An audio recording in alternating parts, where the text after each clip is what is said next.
hopefully this segment will resonate, particularly if you're thinking about retiring. Maybe you're getting close, or maybe you're getting a few years away, but the years fly by quickly, so you may want to be starting to think about it. So in this segment, we thought that we would sort of give you a little bit of a checklist of things to consider to know whether you are really ready to retire, right? It's getting close, retirement's getting close, or maybe it's still a little bit of time off, which might be good if you go through these sort of checklists that we're about ready to go through and realize, there's a few of those items I can't really check off.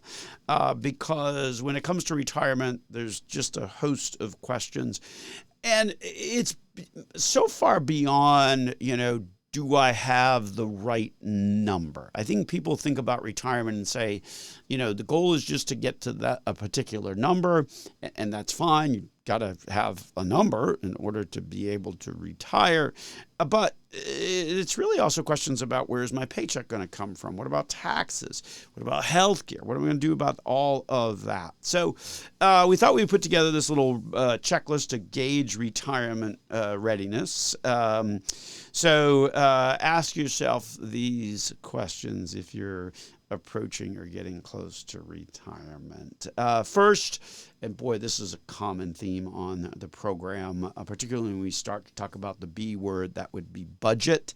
Know what you spend, and not just know what you spend now, but what you're going to spend in retirement, because there's things that we talk about when it comes to retirement that are expenses that are going to be part of the equation that might not be part of the equation right now when you're working, or might become a larger piece of the equation when you are working. And what that breaks down to typically is three different categories that we think require special attention when you're thinking about this first item on the retirement readiness checklist, which is what you spend. You may know what you spend now, and that's certainly crucially important, but understand that when you are retired, you're probably going to have to then account for taxes separately, individually on your own. Right now, you kind of don't do that. Your employer sort of does that for you, and you just work off of the net deposit. But understand that in retirement, then that obligation to make sure that you are paying your taxes along the way each and every month, because that's what the IRS requires.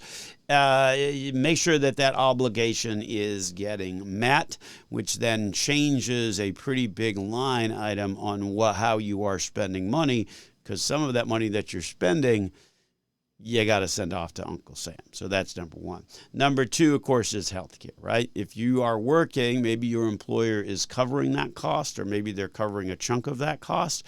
Understand that when you retire, that is solely on you. So got to have a game plan for that, and that has to be in the overall budget or list of expenses that you have. And then third, what we refer to affectionately as free time expense. Free time expense is simply because when you are retired, in theory, you have more time. When you have more time, you have a tendency to do stuff, or humans typically have a tendency to do stuff, and doing stuff often costs money. So make sure you kind of have gauged that in there. So that's number one. Know what you spend and what you're going to spend. Number two, make sure you have a retirement income plan. And I think we don't hear nearly enough about this part. We hear a lot of folks talking about retirement accounts. I've got a retirement account here, there, everywhere. But do you really have a retirement income plan? Where is your income going to come from when your paycheck stops? How much money are you going to need to get deposited into your checking account each and every month? How much needs to go off the taxes? And by the way, what's the most tax efficient structure, or where among my various accounts does it make the most amount of sense to take money from?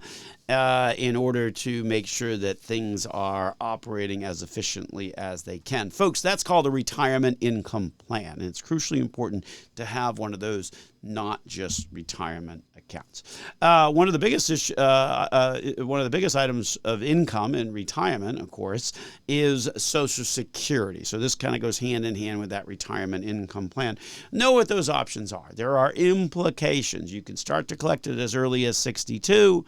Full retirement age for most is 67, but you can also delay it as long as 70. So that's basically an 8-year window where you could make a decision about Social Security that would have very different implications. So it's so important to kind of know what those options are. Vital part of going back to that retirement income plan.